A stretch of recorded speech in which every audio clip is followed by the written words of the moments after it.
Hi there, good morning, and welcome to Tea with the Fertility Godmother. This is a place where I'd love to answer any questions that you may have. So when you join us, if you can say hi, let me know where you're from, and please go ahead and post some questions if you have any. Today we are going to just be talking about the importance of a basal body temperature chart.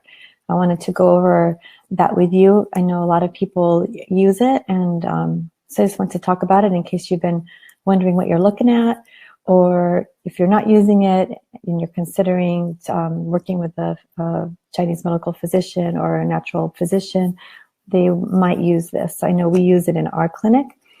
We use basal body temperature charts to let people know for a few things. One is it gives me as a practitioner some really great information. And two, it's really nice to see as your cycle changes, it kind of gives you some concrete information that there are changes. And it's really awesome to see, because you definitely want to be seeing changes, something every month, to make sure you're moving in the right direction.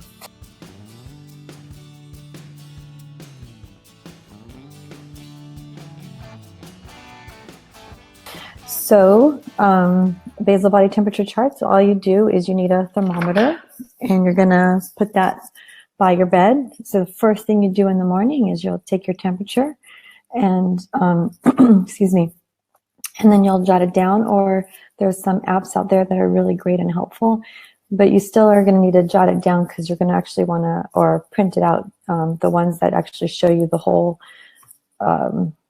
month, so you can see the beginning of your cycle, your ovulation, and then the end of your cycle. And then Haley went ahead and posted in the comments, she pinned it above, where you can see what a normal basal body temperature should look like. So that would be the ideal. And you want to be as close to that as possible. You don't need to be perfect, but you want to be close to that. So that kind of gives you an idea of what's going on. Some things that you want to pay attention to really are if you're getting fertile mucus around the time of ovulation. I've seen tons of women, when we start charting, everything seems like it's perfect, but their fertile mucus actually starts way before they actually ovulate. So that's a sign that there's an imbalance, and it's something that we can correct. So you want to make sure that everything's in alignment. It's a great tool for that. So first thing you do in the morning, you roll over, you take your temperature before you hug your honey or take the dog out, and it should just take a few seconds. And you can just take it by putting it under your tongue, or you can also do it in the vagina. Some studies say that the vagina is a little bit more stable, but either way works. Then what you'll want to do is jot it down, and I'm just checking for comments here. Sorry, I got a little distracted. And then you'll just jot it down, and then go on with your day like normal.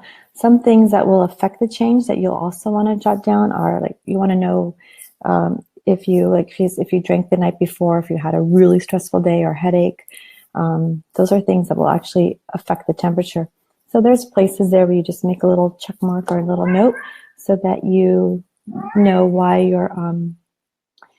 you'll know why that variation possibly is different.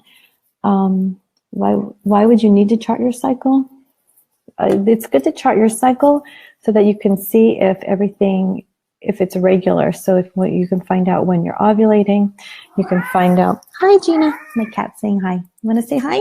Here's my kitty cat. Say hi. I know. Hi. She likes to join me on these calls.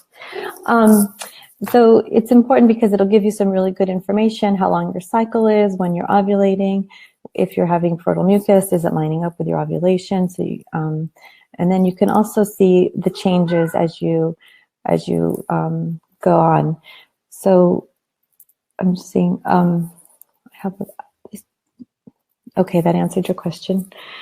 So the other thing is, what a normal cycle should look like is the beginning of the cycle. It's going to be a little bit lower. The temperatures are going to be a little bit lower, and then you're going to see you should get a nice spike, at least 5 points high, and then it'll come down and it'll just a little bit, and it should stabilize after ovulation. So you'll actually have a little dip before you ovulate, and then you'll spike it. It should spike up, and it should stay fairly high for the luteal phase, or for after ovulation.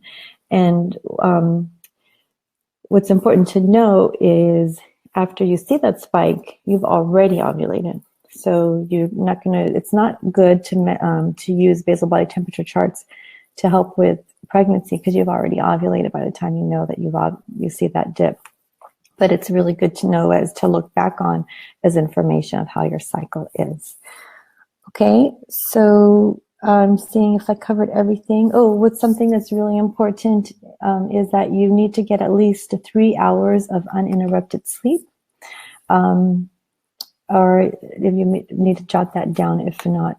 So if you have a lifestyle where it's just, you're not getting at least a good 3 hours before you take your temperature, then this may not be a good tool for you to use.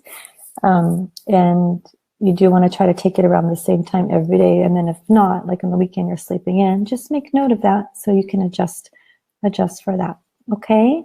So there you have it. It's a quick call with Tea with Denise, or Tea with the Fertility Godmother. And look forward to seeing you guys next week. And I'm not sure what we're going to be talking about at that point, but we will let you know on our Facebook page so you can see if it's something that interests you. I hope you had a chance to watch our great talk when I interviewed Dr. Paul Turek. If not, please check it out in our videos. It's some great information about male fertility. Okay?